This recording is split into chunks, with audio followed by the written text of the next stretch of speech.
Welcome back, everyone. It's Top Bins with Twins. Paul's moving quick tonight, and we are Somewhat. ready to do a podcast with you guys. We're excited, ready to go, and looking forward to this podcast because it's going to be a lot of fun.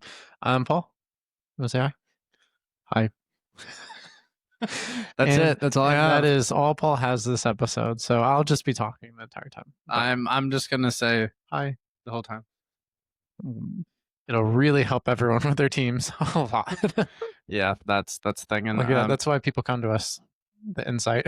yeah, there is a little bit of a weird energy going on up here right now, so I'm gonna go ahead and get in front of it and let everybody know you gotta buckle in and get ready for an interesting podcast because I don't know where this one's gonna go.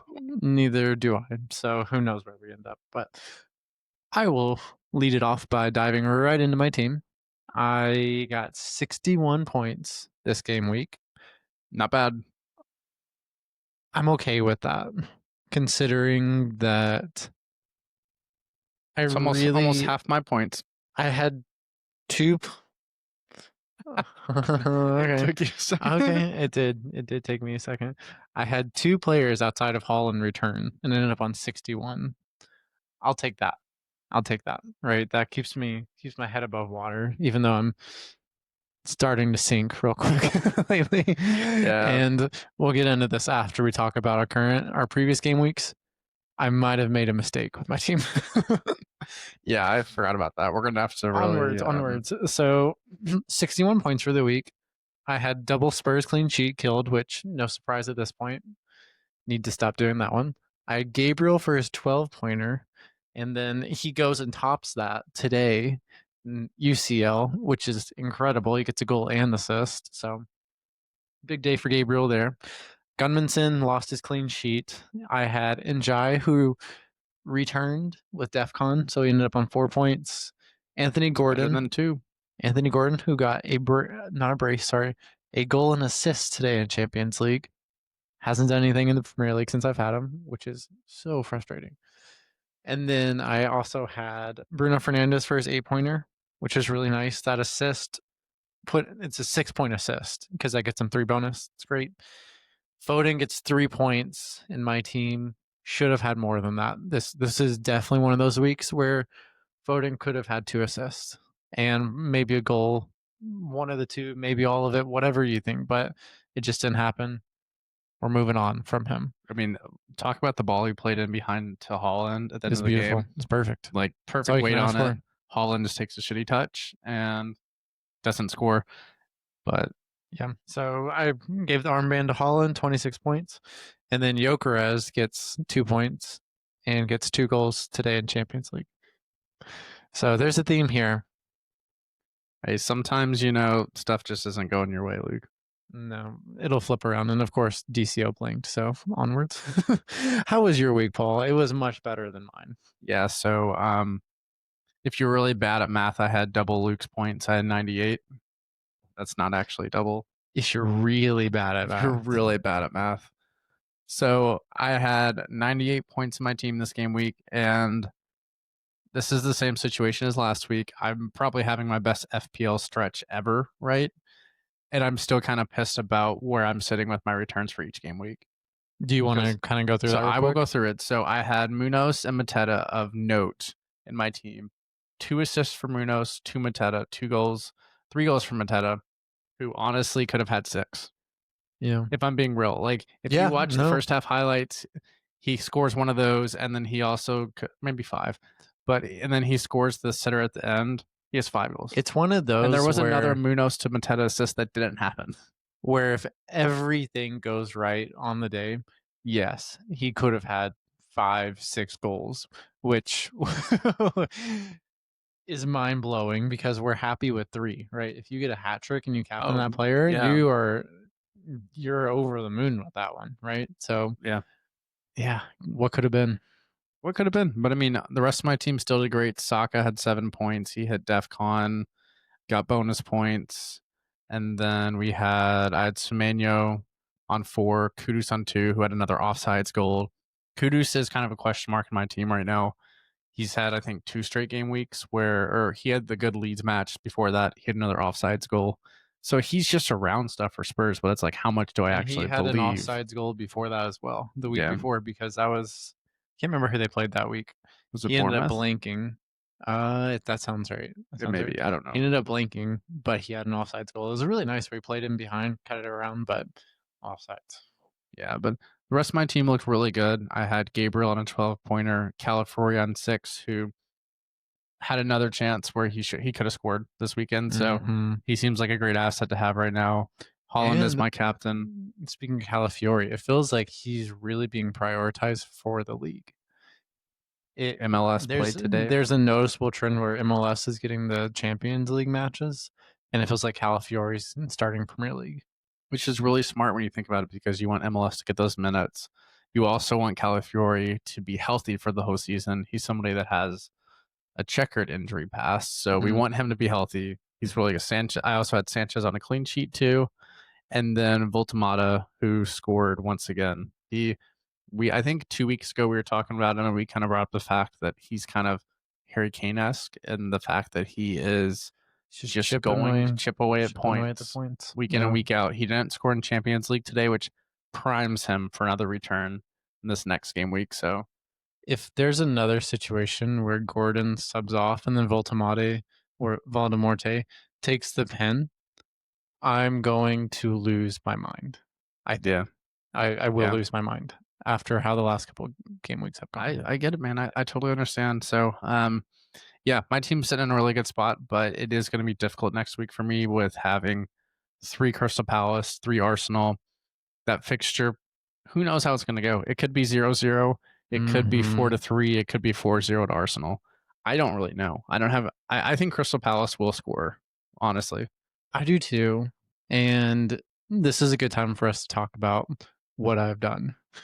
Yeah, let's bring that up. What I did is I accidentally used 2 free transfers, threw in a -4 for 3 transfers in total by accident, and I did them on Sunday afternoon without even thinking about it. And As he was getting out of the car. And no, I was not drinking. It's the saddest thing about this. Yeah, you probably should be saying you were. I was not. Yeah, I was in the car playing around with FPL teams in the app, which is the dumbest thing you can do. While he was stopped at a light, of course. Yeah, I was not driving as I was doing this. And I go to get out of the car. I look down at my phone, and Alexander Isak is in my team. On top of Who looks so good right now. on top of Enzo Fernandez. Who is healthy. He is. He's been training. He's back in training today. So Okay. I would expect he doesn't play Champions League tomorrow. Yeah, I doubt it. And then hopefully he's back for the Premier League is what I'm thinking. Hopefully, fingers crossed. Now that he's in my team, and then I brought on Sar as well with Crystal Palace. So that brings me to my point of: do I play Sar or do I not? Because I feel like there's maybe a goal or two there for Palace. I don't think there's going to be more than that. And will Sar be involved or not? It feels like he could be.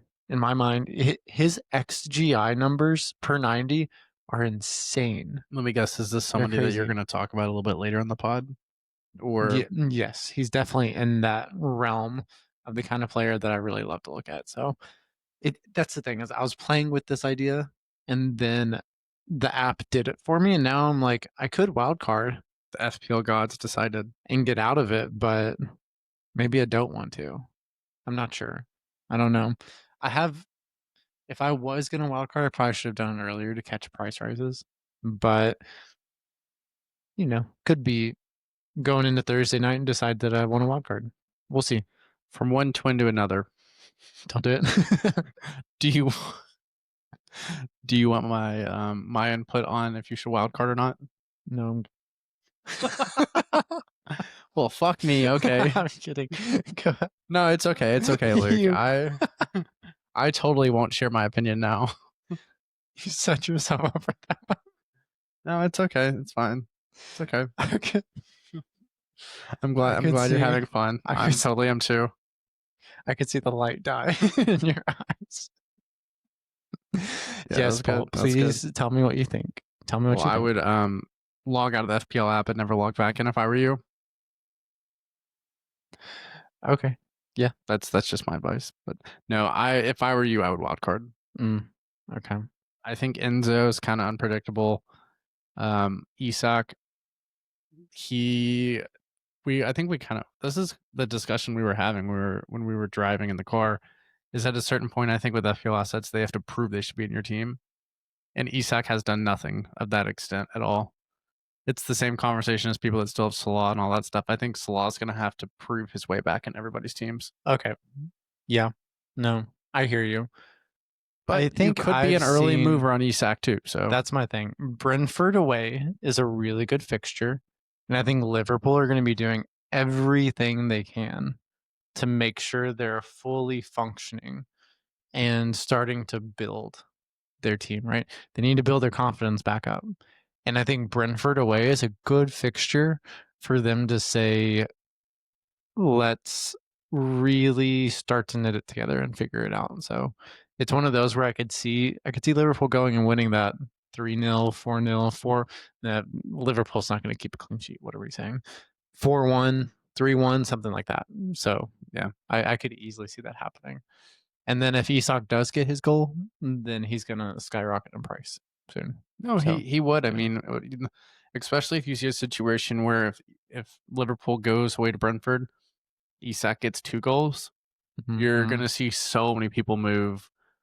And it is difficult though for people to get to Isak at this point. If you think about it with like budgets, I'd say a lot of the Salah money has probably been reallocated. Very true. Holland's and everybody's Very true. team.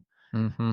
There's no, besides Saka and Bruno Fernandes, there's not really any premium midfielders that you can move from to create a lot of budget to take a forward up, you know? It's because our midfielders really kind of suck right now, to be honest. So Yeah. No, I agree. I agree top with you. scoring midfielder, Semenyo's got top scoring midfielder by a significant margin. Yeah, he's what, 8.0 now? Mm-hmm. But then you throw in these names of Rice, who he's on set pieces, hits DEFCON every once in a while. But then Caicedo, Enzo, you throw in Jaden Anthony, all these names that we would not expect. Even Semenyo wasn't commonly expected by many people to be what he is right now, right? Like he was thought to be a good asset, but not what he is. Not the top Top midfield returner in the returner. midfield, yeah, yeah. So I think there's a lot of uncertainty in the FPL community right now because it's hard to find that right pick for your team. And like you said, at this point, why allocate significant money if it's not Saka and it's not Bruno? Why invest in the midfield when you could go Caicedo, Jaden Anthony, and then Enzo Mm-hmm. for those three and then build around that? Yeah. You could get to a point where you have Holland, Isak, even Jokeres if you want all three of those. So or maybe you go really big at the back. I think that's probably the best way to go. Is That's investing possible. in really reliable DEFCON defenders. I think, let me see, actually. I'm pretty sure I was looking at the highest returner from this past game week, which was 138 points. Oh, no, different person. I think on a bench boost that changed. No. So, but I think somebody that was the highest earner before the Liverpool game or the highest point total of this past game week had a back 5. Yeah. It was a 5-3-2, right?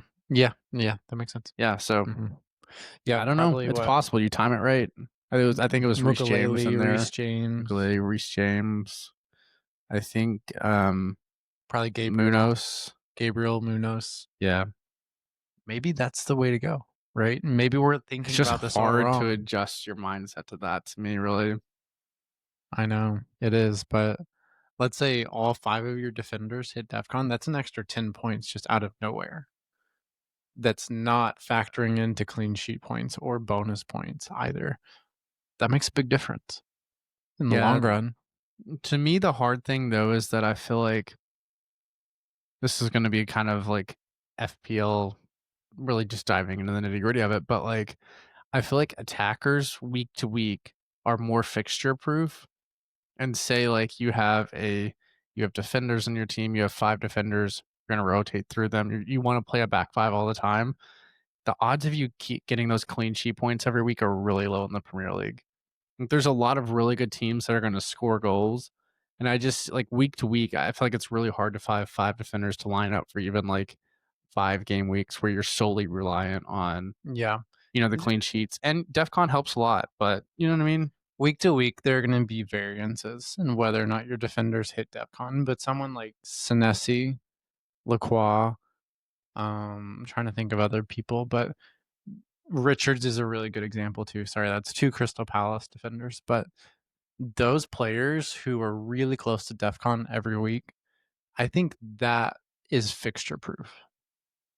Especially if your team like Palace, when you don't retain possession of the ball. I think they had one of the lowest possession statistics last season.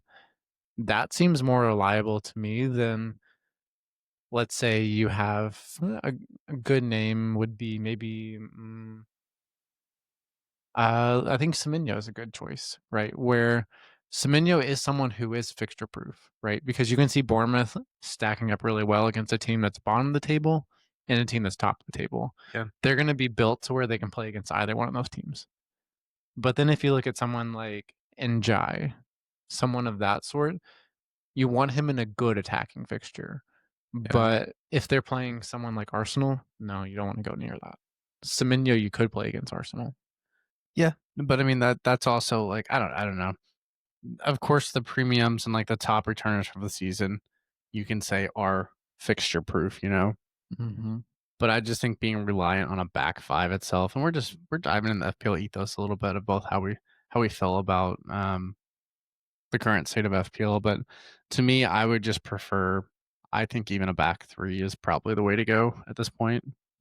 Yeah, I think there's something that at this point sounds kind of crazy, but I feel like a 4-3-3 might be a really good setup because it gives you a I bit more agree with that. versatility in the back. You can invest heavily in there, and then you could get a really cheap midfielder, maybe a Josh King, someone like that, for your kind of, what would that be? Your 8th attacker spot, where you can just kind of rotate between midfielders and forwards, and then get another cheap midfielder, but then 3 really solid. So right now, that would probably be Bruno, Saka, and then maybe we go with Semenyo. Semenyo, right? Yeah. Those 3 right there. At this point, do you want anyone else? Right? And then you can load up on 3 really nice forwards. So maybe if I wildcard, I'll be looking at something like that. I don't know. There's It's not a bad blueprint going forward. FPL has definitely shifted with how the game I love should the be played. changes. I think there's a mentality shift that all of us need to make with how DEFCON's impacted this, because I think we're still undervaluing how important those DEFCONs are and how that changes how Yeah. players get points and bonus and all these things that I think we could all benefit from being early adopters for that. I would love to see a stat somewhere about how many DEFCON points my team has accumulated through the first 8 game weeks. Yeah, no. I feel like there's got to be somewhere. I don't know if they're tracking it on the FPL app, but maybe on a different service. It would be really cool to see that. To see, I heard a crazy stat the other day. I can't remember where I heard this, but from when people look back last season, Gabriel did not hit DEFCON once. And he's hit it 3 weeks in a row now, which is insane. He has been such a great value pick. Value at 6 million, he's been incredible value. you know where he's getting those too? The DEFCONs? Yeah.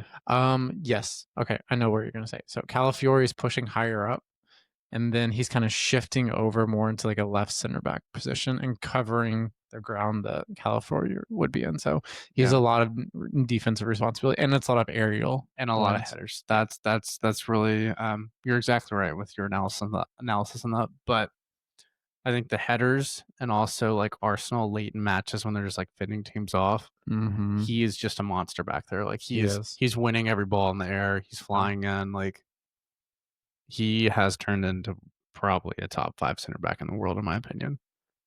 I would not disagree on that at all. He's been very impressive. He's also someone who can. He's next to Saliba, who's arguably already been one of the top 5 center backs, who has gone so under the radar this year, which is crazy. Like how many times have you heard Saliba That's mentioned? kind of what I was getting to. Is it's insane that Gabriel's the one we're talking about when Saliba for so long has been, their premier defender, and Gabriel's been the one who's been good at set pieces. But now people are giving Gabriel the credit I think he deserves. Yeah, and I mean, I think part of the set piece thing too, right, is that Gabriel just does so well reading the game, and it's from a defensive perspective, and also like when he's in the box trying to hunt a header or do all this stuff, like he just has a great knack for reading the game. He does. He really does. You can tell he thinks the game the way he should, and that's going to serve him really well throughout the course of his career and benefit Arsenal. I mean, Arteta is someone that you can tell with when he picks a player, he wants to make sure that they can truthfully think through the game and fully understand what he's trying to accomplish so that they can maximize what their role is in the squad. For sure. Yeah. For sure. Yeah. Okay, we'll get into what we're going to talk about now. I had another point, but we don't want to get pause. We don't want to get too out of the FPL psychology of things. So, what we're going to do this week is we're going to talk through trying to identify those players that, like Paul was talking about earlier, where you're an early adopter and you're moving early on players before, let's say Haaland, for example. Or no. Okay, backtracking. Let's say Salah. Salah is a prime example of this. That a lot of people have gone cold on Salah. So many people have transferred him out of their teams. I don't know what his current ownership is, but it's a lot lower than it was to start out the season. Salah's being used as an example because once he scores that first goal, second goal, gets another return, and the wheels start turning and he's looking better, everyone's going to flock to Salah, right? So what we're trying to help you do is, well, fair. What we're trying to help you do is identify those players before anyone else does and go through to get those early returns that'll mean more because the ownership will be a lot lower before people decide that they too want to be a part of that FPL asset. So with that kind of context to start out with, I'm going to pass it over to Paul. Either your first thoughts on the matter or the first player that kind of comes to mind for you. So this may be a medium move, not super early. So as per usual, I'm bending the rules a little bit on the podcast. That's perfectly fine. It is our podcast, so we do make the rules, I guess. So Luke, this person, I want you to try to guess who they are. They are at 3.1% owned. Okay. And let's see. I'm trying to find a good way to word this without telling you exactly who they are. They've scored 4 goals so far this season. Can you tell me what position? Are they midfielder or forward? That's going to give it away. Okay. Don't say that then. Let me find another shot. 4 goals scored already. 31 total FPL points. If it's 4 goals, I feel like they're flying under the radar, but they're a good, decent pick. If it's a midfielder, so it's a forward. Yeah, I'll give you that. Have their goals come in bunches? Did they have a multi-goal game? Because if it's a multi-goal game, that makes it a little harder to pick out. But I do have a guess. As a forward, I'm going to guess Danny Welbeck. You got it. Wow. You're wearing the kit there. Go goals. Oh, God. We should clip that. Yeah, we're actually a Brighton podcast. Yeah. All right. Yeah. So Danny Welbeck, he has 2 games of 2 goals. He had, let's see, there was an 11-pointer against Chelsea away, which honestly, if I were a betting man, which this is not a DraftKings plug, we're not doing that, but Chelsea, Brighton, whenever they play Chelsea, they just always seem to beat Chelsea. And so, and on the theme of that too, they're also playing United away next weekend. And Danny Welbeck sometimes has minutes questions around him. Right. But Brighton over the last couple of years have just played United so well. Yeah. And so we're looking at him. I mean, he has the 11-pointer against Chelsea away in game week 6. Game week 8 against Newcastle, 2 goals again on a 13-pointer. And then Brighton's fixtures right now, they go United away, Still a good fixture in my opinion. United are looking better. Mm-hmm. There's still goals to be had against them. Yeah. Which for Agreed. forwards, that's all we really care about, right? Maybe Yeah. assist too, but yeah. Then they go Leeds at home, good fixture. Crystal Palace away. There should be goals in that. Yeah. That's Agreed. a little bit of a derby there. Brentford at home, Nottingham Forest away. Those are really good fixtures over the next 5 and 6. They are. They really are. And I mean, Danny Yeah. Welbeck's still 3.1% owned after 2 braces. I would say it's a good place to invest if you're looking for. Do you think he starts next week? Because I think Ruter started this week, right? I don't have an answer for that. I think he did. That's my one concern. Well, Danny about him. Welbeck had 89 minutes played against Okay. Newcastle. Okay. I don't quote me here, but I believe he did start. Keep going. Let me look up FitMob real fast, and then we'll. Oh no, that's all I had to say. Okay. Okay. Gotcha. Let's see. What do you think of that, Luke? I think he's a really interesting pick. He was someone that came onto my radar whenever he got the brace against Chelsea. And whenever I was picking my Chris Wood replacement, instead of going with Voltamade, I went with Dominic Calvert-Lewin, which not the wisest choice. Luke knows how I feel. Everything about that decision was to get Gordon in because as we're He's done so well talking in Champions League. Exactly. So wait, no, Gyökeres scored twice, right? Oh wait, in Champions League. So I'm picking the right players, just not the right time. Are you though? Apparently I am. We'll see. I don't know. But yes. So circling back though, it does look like Danny Welbeck did start. So he was the 9. Ruter was playing as the 10. So that is settled. But yeah, Danny Welbeck, he's one of those picks where I think I would advise people to go there if they trust their gut and they feel right about it. Because at 3.4%, having an asset who is returning, it's just because he's not the flashiest pick, people don't really want to go there. But those fixtures sound good, and he's in really good form right now. So I think it's a great pick, Paul. Thanks. Yep. Thanks. I know. Oh my gosh. All right. Well, okay. My next pick. Your first pick. Our next pick. Whoa, Luke. Whoa, back off. Okay. Whoa.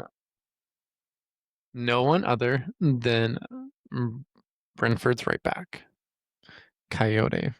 Oh yeah. Yeah. The king of long throw-ins. Yeah. He's looked very impressive. He is a very athletic player. Have you watched him play very much? I haven't. I can't say that I've really locked in on Brentford this year. Oh man, he's been a lot of fun to watch play. He still feels like he has a lot of potential to grow into. Yeah, but extremely athletic. And didn't he create like 5+ chances in the last match? He did. He did. He had an XA of I think about 7.7. Not 7. Good God, he's not Mateta. Even Mateta isn't touching those numbers, man. No, he's not. But that's Munoz. That's my right back. That is your right back. Yeah, he's returned nicely for you. Back to this right back. I think he's a great pick because not only is he on long throws, but he's getting really attacking positions. And Brentford's fixtures are not the best, but they're not horrible either. I can pull them up real fast. Brentford have been playing better lately, which is God, that's bless you. Excuse me, we have a cat. You had a cat in the house, yes. Should we discuss this on the podcast, Luke? No. This is the true test if Marina listens or not. Yeah. Go ahead. Give us your Nope. Onwards we go. Brentford's upcoming fixtures. They go Liverpool at home, not the best. Then it goes Palace away. Easy fixture. What are you talking about? Palace away, tricky. Newcastle at home, I feel like that's a good matchup for Brentford. I think that they match up well against Newcastle, honestly, with their play style. That's a horrible stretch of 3 games. It's pretty tough. But after For a that, defender? it gets so much better. What? It goes Brighton, Burnley, Arsenal, Tottenham, Leeds, Wolves. It gets a lot better. Brighton, Burnley, Arsenal. Leeds, Wolves. Yeah, That's really good. There's three of those, like, what, 8 fixtures are good. Starting with Burnley, great choice. Oh my god. No, I think Coyote is someone who's people are really undervaluing Brentford as a team. They've looked a lot better. I think Thiago is someone else who really fits the mold of a pick like this. That he just got his goal. Well, he's not his first goal. I think this was his 3rd goal in the league, maybe 4th. He could have had a brace. If he did have a brace, if that goal wasn't called offsides for his 2nd goal, people will be bringing him like crazy right now. I don't know what he is currently and transferred in. I can tell you. It looks like you're looking right now, but he would be flying into people's teams right now if he had a brace. 54,000 times. See, that's crazy to me because it's because he plays for Brentford. It's also the run of fixtures too, dude. But the way Brentford are playing this season, everything is designed to try to get Thiago in a good position to finish chances created by Shada or who's on the right? Dango Watara. Both very athletic and they can get past their defenders and create chances for him by overwhelming the back line. So I really think Thiago's a great pick, but my pick out of any Brentford asset would be Coyote. I also like Damsgaard a lot too. Do I triple up? Sure. Surely. I'm kidding. I wouldn't do that. Go for it. I mean, in the midfield, we can just pick anyone and just roll the dice at this point because outside of the 3 we talked about, no one's really reliable at this point. Yeah. I would say Thiago was on my list too for players. Nice. Okay. So I think he's kind of the same conversation a little bit as Danny Welbeck. The fixtures over the next 3, like we discussed, are very difficult. There's some fixtures sprinkled in a little bit later that are difficult too, but they are a pesky team that's going to cause problems for these bigger clubs. So I think even having like taking a shout on a forward, or even a midfielder, isn't the worst idea, especially with even difficult fixtures coming up. Agreed. Yeah. So Thiago, one of mine. So okay. Yeah, I like it. Do you want me to talk about another player on my list, or do you want to go next again? You go ahead. Okay. So I am going to talk about an Arsenal player. Can I guess who it is? Mm-hmm. Is it Eze? Mm-hmm. Okay. You got Talk it, to sir. the people. Tell them what you think. All right. So most of this, my Eze stance here is the eye test. Okay. So I would say the last 4 to 5 matches, he probably should have returned in every single one of them. He did hit the crossbar today. He hit the crossbar today. I mean, it was a deflected shot where it bounced off and it was a really weird angle. So and there's been I think in which match was it? It wasn't Leeds, but there was another one where he got placed a sitter 5 feet from goal and skied it. And there's just been so many differences against Newcastle. He could have scored twice. He is currently sitting at. Sorry, I was going to look this up real quick. But Nick Pope was really good in that match. No, he was. I'm not discrediting Nick Pope at all. On another day, that could have been an Eze goal because he hit those balls well. Yeah. Just Nick Pope was really on top of it until the 87th minute. Yeah. I mean, part of the selling point too is Arsenal's fixture run. I mean, we're still within that like thick patch of them just being in probably the run of fixtures that's going to define their season. Like they take all the points from this, then they keep building and growing. Like currently 4-point lead, top of the table. 4-point lead, top of the table. But Eze sitting at 13.8% owned, so technically not really a differential, but still very lowly owned. Where if he gets a couple goals for you, and he does have an assist so far this season, so I mean I think he could be a good asset for people going forward if you want a cheap way in the Arsenal attack. It could be Rice, it could be Eze, just depends on how you look at it. Who has more points currently? Rice or Eze? I think I Rice believe does. Rice does. Yeah, he's near the top 10. I think he is in the top 10. Last I looked at it. Yeah, no, I think Eze's a great pick, high upside pick too, because he's one of those players that we see. He gets one goal in, let's say, the 60th minute. He's hunting that next goal too. Yeah. Right. He's a player who plays for the team. I firmly believe that he's a player who plays for the Yeah, badge. he puts in the work. But he also has that instinct for scoring goals. You can see it's just programmed into him. He's hardwired into him. Once he gets that first one, that killer instinct switches on. I think it's always there, but once you get that first one, the juices really start flowing. He's like, I'm gonna get another. And another thing too, off the back end of this Champions League fixture for Arsenal, Gyökeres having 2 goals, as his stock increases, in my opinion, so does Eze's. Yeah, Because I mean that's more assists for Eze. I saw you just spiral there when I mentioned Gyökeres, it's lovely that he came out of my team. We'll see how this weekend goes. if he returns this weekend, we're gonna It will officially become top bin with Twin. that's the funniest thing you said on this podcast. Because I won't be here on the podcast. Oh my god. Should we end the podcast after that? We need to give Luke a second, but sorry. Okay. Yeah. Should we go? I told y'all this was going to be a weird podcast. Should we go into my next pick? Yeah, for sure. Okay. So keep it moving. Chelsea as of late have been starting this guy named Garnacho, and I think he's just not it. If I'm being honest, he's not good. So, so my point here is I think, just give me a second. I'm getting there. This is the build up. What I'm trying to say is that there is a young Brazilian winger who should be starting for Chelsea, and I think will be going forward, because Garnacho has not been good. He's won the award for most times putting his face into his hands and being like, "Oh, so close," but he never was close. He's still trying to break out of prison, you know. I don't know.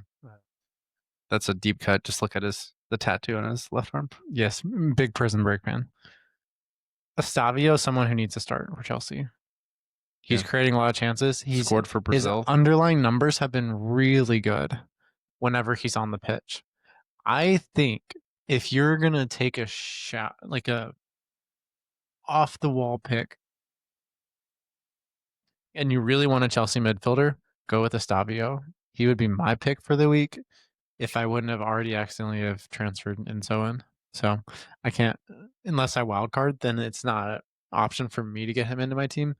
But I think he's a great pick to have in your team. Yeah, I think I will say caveat to this: do check and see who starts Champions League. If Estavio does start in Champions League, I'd be careful about bringing him in. But he's one of those players, I think, that if we see him go out, let's say he starts against Sunderland at home, goes out, gets a goal and assist, that starting spot is going to be his. And once he gets to that point, I think he's a really great option on our team, because Chelsea's run is so nice. Yeah, we talked about that in the last pod, and I have it right here. From game week 9 to game week 16, there's probably one bad attacking fixture, and that's Arsenal at home. Yeah, so, I mean, it's. I currently don't have any Chelsea assets, and I don't know which one to go for. I was about to ask you, what if you're Chelsea? What wingers do you start? Who's your left winger? Who's your right winger? It depends. And while you're thinking about that, is Reece James now an option? Yes. Okay. Yep. I think Reece James. I've long been a fan of Reece James. I think that if he didn't have this horrible injury run, he would have been England's starting right back. Yeah. For everything, because I mean, he offers a lot of what Trent can. but he also is a solid defender too. Yeah. And Mm-hmm. he's just a great footballer. Like he really is. Yes. Everything he does, and like I really personally just love seeing that he's played 390 minutes in a row. Mm-hmm. Because if he can build back into his legs, get healthy and all that stuff, it raises Chelsea's ceiling so much higher. It does. It does. But Yeah. to answer your question, on the wings, I would probably put Neto on the left wing and then Esteval on the right wing. Okay. Yeah. Ideally, team's fully healthy. People are going to come at me for this one, but I think Cole Palmer is the 10, and then Delap as the 9.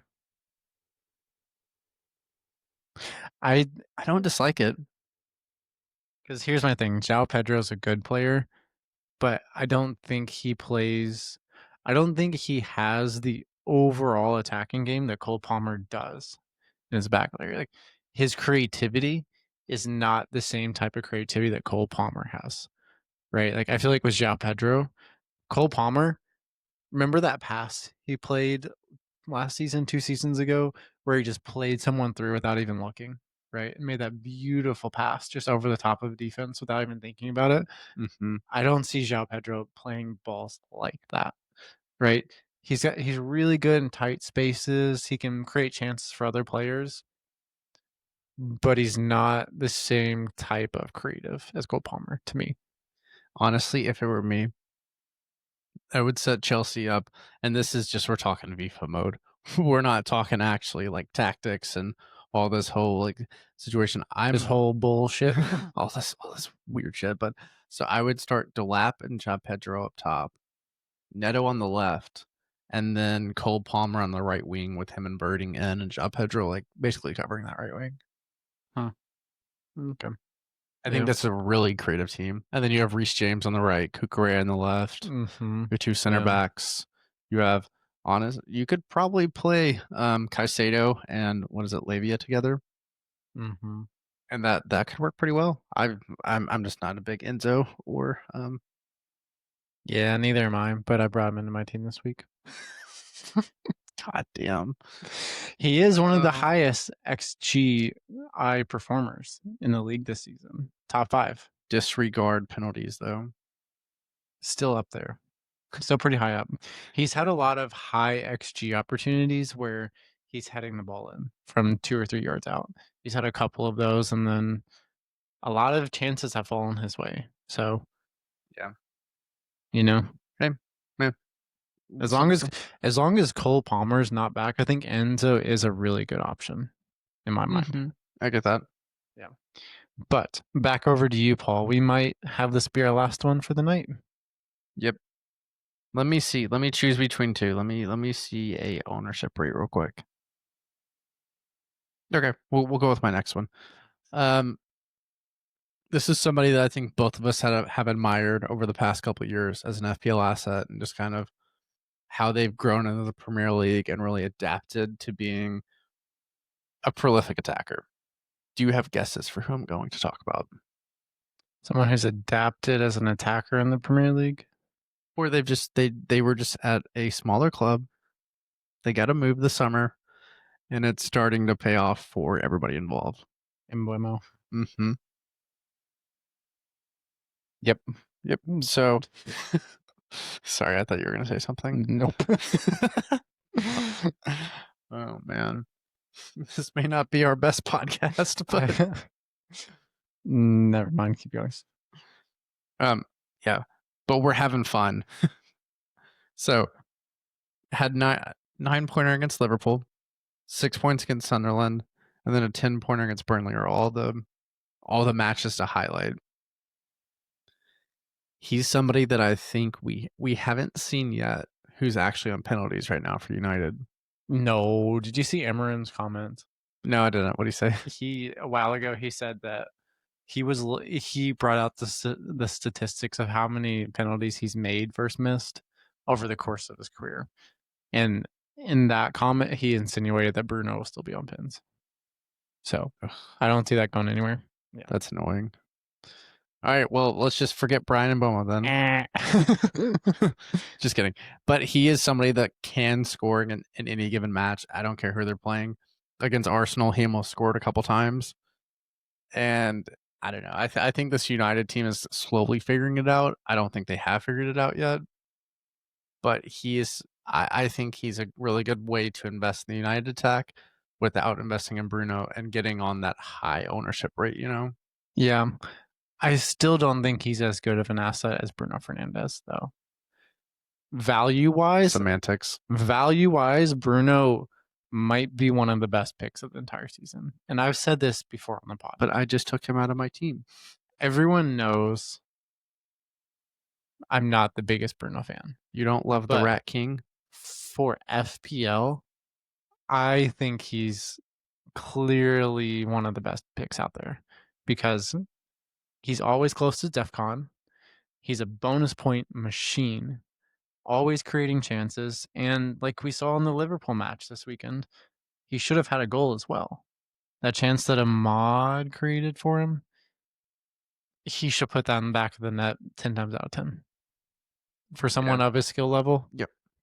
He knew right away, Shouldn't even be too. a question. You saw it right away. He knew that how big of a chance that was when they're up 1-0 at Anfield. Like, Yeah. you got to convert those bad boys. But Yeah. they did end up winning. But I agree Bruno Fernandes is a good asset. Brian and Bomo, though. You could take him or leave him. I would take it. Okay. All right. Yeah, no, that's fair. I That hear was a you. horrible selling job. It's not like my job involves sales. I feel like your entire point just crumbled as you were saying it. It's late. He's on pens though. He's not on pens. Remember that, everyone. It's Bruno. But it's being mean. No, I'm not. Not trying to be. Yeah. Okay. So, I think there's so many great options out there though for FPL managers, and we're at a exciting time because we have one more international deadline to go, and then they're gone forever for the season. Not for the season, but for the rest of this calendar year. For a good while, they're gone, which will be really nice. And then we get the festive fixtures. Mm-hmm. But then we have that long break at the end of January, middle January. Yeah, that one always stings. The weather's bad. FPL season's worse. But is it that bad, Luke? Come on. You know where we live. Yeah. It's not that bad. That's true. Yeah, we are fortunate. But I think that is going to bring us to the end of this podcast.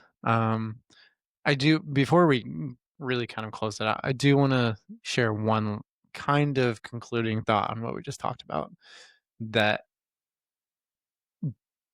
the rise of analytical models, AI picking your teams for people, making suggestions that are influencing people's decision making. I think it's so important for us to trust our guts as FPL managers. And whether that gut comes from you watching the games or that gut comes from looking at the numbers, dissecting those numbers, and then kind of letting it simmer in the background, and then letting that sway you, that gut is so important. And that's what makes the best FPL managers. So what I'm trying to say is keep working on your process of what works for you and what helps you refine that gut instinct for picking the right players, because you don't have to always transfer in the most transferred in player for the week. You can go for the 25th most transferred in, or you could go for the 100th most transferred in for that week. Any one of them could be a good pick for that next week, right? Like, just because the general consensus is that one player is the right one, that is almost always wrong, right? What the most popular pick is for that week. Keep working on building your gut, because that's what's going to guide you through this, and that's what's going to get you into those top 100K, top 10K, top 1K, and then maybe winning the game. But you've got to think differently in order to be able to find success in FPL. I couldn't agree more, Luke. I think finding a balance of the analytics while making your own decisions, while also trusting your gut, but it doesn't watching even the games. It doesn't even have to be that, right? Mm-hmm. For, let's say we have Bob and Will over here on one side. Bob could love watching games, and that's all he has to do. If that works for him, if that's how he says, Yeah. I'm really locked in when I'm watching this, and I think this player looks great, right? Like they're ready to take that next step. Maybe that's all he needs, right? He doesn't have to look at the numbers. And there are some people out there who play FPL. They don't even have to watch the games, right? Which I think that, that's something that's really kind of fascinating. But whatever works for you works for you. Don't let other people sway how you conduct your process and how you make your decisions is what I'm trying to say here. Yeah, I agree with you, and that is something that I think a lot of what gets lost in FPL, especially if you're like heavily active on Twitter or Blue Reddit. Sky, God, the Reddit page. But You have PTSD with the Reddit page. What was it? Match week? Game week? yeah, they're like, get this American twat out of here. I was like, okay, whatever, man. Sorry. Paul has not posted on Reddit since then. Yeah, fair. Fair. Maybe I should get over my fear. But I think that a lot of those places are echo chambers, right? Like you're having a lot of the same discourse, a lot of the same things are being said in there. And sometimes it's good to just get off your phone and watch the damn games, Disconnect. to connect, To learn. to get more points. Yeah. But, and another point on top of that is, I think if you asked me 10 years from now, my favorite FPL transfer, it would be Kai Havertz last season whenever he went on that run of games. Yeah. Like it was a transfer where I watched the games, I believed in it, but it was also like I got something else out of it. Like I'm an Arsenal fan. I enjoyed seeing Kai Havertz do well, You had an emotional attachment to it it's as like, well, which in the right context can almost be an advantage over other players because you have such a love for Arsenal that you're watching them in a way that, like a lot of people won't unless you're a fan, you're a diehard fan for the club. It can be the same for any club. Like if you're a big Newcastle fan, you probably have a better hand on the pulse for like, is Harvey Barnes in good form? Yeah, he subbed in. He scored 2 goals in Champions League. Or who assisted those goals? I don't know. I didn't watch that match. Well, I was also working at the time too. Nick but Pope like and Nick Pope did one, yeah. And my Anthony Gordon pick. Goal and assist, baby. You see what I'm saying though? Like there's little things you pick up if you're watching 90 minutes of every match week in and week out. Yeah. Where you have a great understanding of the club you follow. So very true. Use that, Yes. There's lots of different ways to get advantages over the rest of the field that we're playing against in FPL. And my last couple weeks have reminded me just how hard of a game it is. There are a lot of things that have to go right. I think I've had 2 midfield returns, and that's Bruno Fernandes. And those 2. You got to get Semenyo on your team. For the last 4 game weeks, I've had 3 returns, Njai return. But that's insane. Think about on past seasons when midfielders were just returning like crazy. And now they're not as much, right? And with Semenyo, I'm at this point where he's been really good. He's been really, really good, overperforming his numbers. That now I'm like, I might just bet on variance here and say that he's going to return to the mean. So, but then we're going to get 14 game weeks in the season. And you're like, oh fuck, here we go. I gotta invest. Well, the good thing is I have a wild card in my back pocket. So if I do wild card, then whenever I do, he'll definitely be coming in as long as the fixtures line up. I get that. Well, Luke, any closing thoughts? Yeah, don't make accidental transfers in your team. That's my closing thought. Be careful out there, everyone. Yeah, thanks for hanging out with us, guys. It's been a fun one. A lot of laughs, a lot of good times. Yeah, for sure. Thanks for joining us, everyone. Advice. It's been a lot of fun today, Paul, and we'll catch you guys next time on Top Ends with Twins. Thanks for joining us, everybody.